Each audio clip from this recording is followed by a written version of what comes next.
박정희 대통령이 5.16 혁명으로 정권을 잡았을 때 시행한 첫 정책은 과감한 사회악 일서였다. 조직폭력배를 줄줄이 묶고 국민 앞에 본보기로 보여주었다. 그 다음에 경제발전에 걸림돌이 되는 요소들을 제거하기 위한 강압정책이었다. 그 한 조치는 국회 해산과 함께 정치 활동을 금지하는 것이었다. 지금 돌이켜보면 국민들을 제외한 정치 세력들에게 그와 같은 강압정책을 취하지 않았다면 지금 같은 한국의 경제발전은 이룩하지 못했을 것이다. 그것은 지금 더불어민주당이 국가와 국민을 위한 정책보다는 국회 다수석을 앞세워 재편의 비리를 덮기 위한 저들만을 위한 정책에만 몰두하면서 현 정권의 정책은 그 정당성 여부보다는 무조건 반대해야 한다는 다수석의 횡포도 모자라 계속 죄상이 드러나는 당대표 이재명 엄호에만 올인하고 있는 모습을 보면 국가 발전을 위해서는 박정희 정권식의 국회 해산 같은 강압정책이 100번 옳았다는 것이 증명되기 때문이다. 문재인도 정권을 잡자마자 사회 전반의 비리를 일서한다는 명분으로 적폐청산 작업을 벌였다. 그러나 문재인의 적폐청산 작업은 국가 발전을 위한 정책이 아니라 그들의 좌파 이념을 심는 것이었다. 한 예로 초대 국정원장의 서훈을 앉혀놓고 국정원 내 적폐청산을 위한 태스크포스까지 만들어 국정원 본연의 임무인 국가보안 요원들을 숙청하며 간첩 침투망을 해체하는 것이었다. 여기에 아직은 북한과 군사적 대치를 하고 있는 현실에서 한국의 군사 안보 체제를 약화시킨 것이다.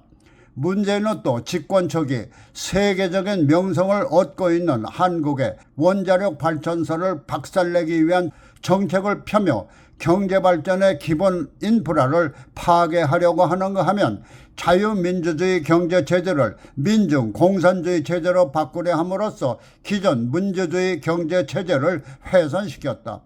또 한미동맹 파괴와 반미정책으로 친국 반미정책에 몰두하며 아예 대한민국을 김정은에 바치려고 하는 듯한 정책으로 심지어 북한에서 파견한 대리인이라는 오명마저 쓴 반국가적 대통령이었다. 박정희 정권과 문재인 정권을 이와 같은 팩트에서 본다면 박정희 정권은 국가 발전을 위해 일했지만 문재인 정권은 이와는 반대의 길을 걸어온 것이다. 그러나 두 정권 모두 선의에서이건 악의에서이건 출발처부터 그들이 마음먹은 대로 정책을 단숨에 시행하려 했다는 것이다.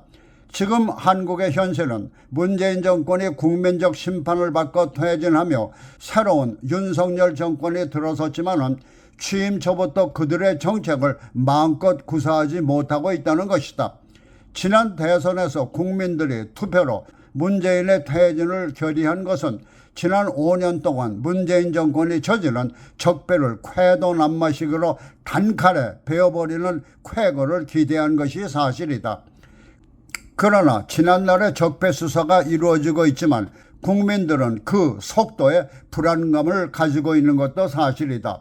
그것은 국가를 파괴하려는 좌파 세력들이 아직도 기승을 부리는가 하면 죄를 벗어나기 위해서는 그들만의 방호 입법이라도 만드는 것이 아닌가 하는 불안감에 박정희식 국회 해산이라도 해야 하지 않을까라는 격한 생각을 하는 사람들도 있다는 것이다. 그러나 지금의 정권이 쾌도난마식의 정책을 펴지 못하는 것은 더불어민주당이 국회 다수석을 가지고 정당한 수사에 조그마한 트집이라도 잡아 수사를 아예 봉쇄하는 어거지 법안이라도 만들 수 있다는 우려와 모든 것을 국민적 공감대와 후세에서라도 정당한 민주주의적 사법 절차를 밟았다는 사실을 입증하려는 것 같다. 그래서 이와 같은 현실을 벗어나기 위해서는 합법적인 국회 해산, 다시 말해서 국가 발전의 암적 요소로 등장하고 있는 더불어민주당의 존재를 얼마 남지 않은 내년 총선에서 국민들의 투표권 행사로 박살내는 것이다. 그래서 이제 국가 발전을 위한 공은 국민에게 넘어온 것이다.